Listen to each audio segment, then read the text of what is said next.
د اچارو بازار په افغانستان کې په ځانګړې توګه د روژې په موسم کې په ډراماتیک ډول وده کوي.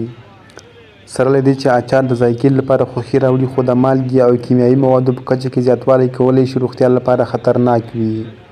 ننګیالی چې د اچارو پر خوراک متعهد شوی بې له اچارو ډوډۍ نه تېرېږي داسې وایي: زه خپله د اچارو ډېر مینوال یم، ډېر مې خوښېږي چې روژه ماتي کې اچار نه وي خوند نه راکوي، او داسې ورځ نشته چې موږ اچار وانه خلو او دلته را نه شو. موږ اچارو سره ډېره مینه لرو، خوښ هم راځي، ترسکون دي په خولې باندې ډېره ښه مزه کوي.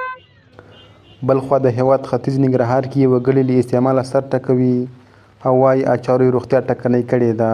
موږ د معدې تکلیف لرو، د اچار چې وخورو موږ ته ډېر نقص کوي او بیخي نو داسې کېږم چې خبرې نشم کولی، زیاتې ګرځېدلی نشم. زه چې کله اچار وخورم بیا د ورځې په دوران کې زما معده ورسره ډېره زیاته سوځي او په مخ مې دانې پیدا کوي. اچار پلورونکي دغه ستونزه مني او دلیل یې د ځینو کسانو لخوا د اچار جوړولو پروسه کې د موادو بې اندازې استعمال بولي.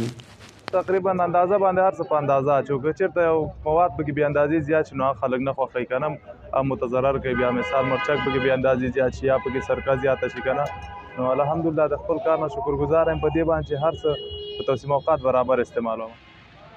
روغتیا پالان هم اچار د صحت لپاره زیانمن ګڼي او په خبره یې د معدې په ناروغۍ اخته کسانو ته د اچارو او نورو مساله لرونکو خوراکونو استعمال د نورو امراضو پیدا کېدو باعث کېږي.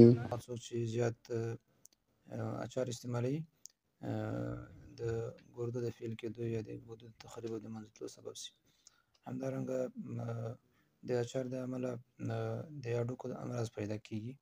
بل مشکل چې د اچار د استعمال پیدا کېږي هغه هم په اچار کې زیات مصنوعي مواد استعمالیږي. هغه مصنوعي مواد چې هغه کیفیت خراب وي، د هغې د خوند او د رنګ د ښه کولو لپاره خلک په اچارو کې استعمالوي.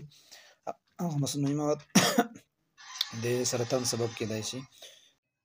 د طبي مسؤلینو په وینا که د خوراکونو اخیستلو په وخت د هغوی کیفیت او ټاکل شوي تاریخ ته پام ونه شي، روغتیایي ستونزې به لا ډېرې شي. نیازولي ځلاند، سیمه نیوز، جلال آباد ښار.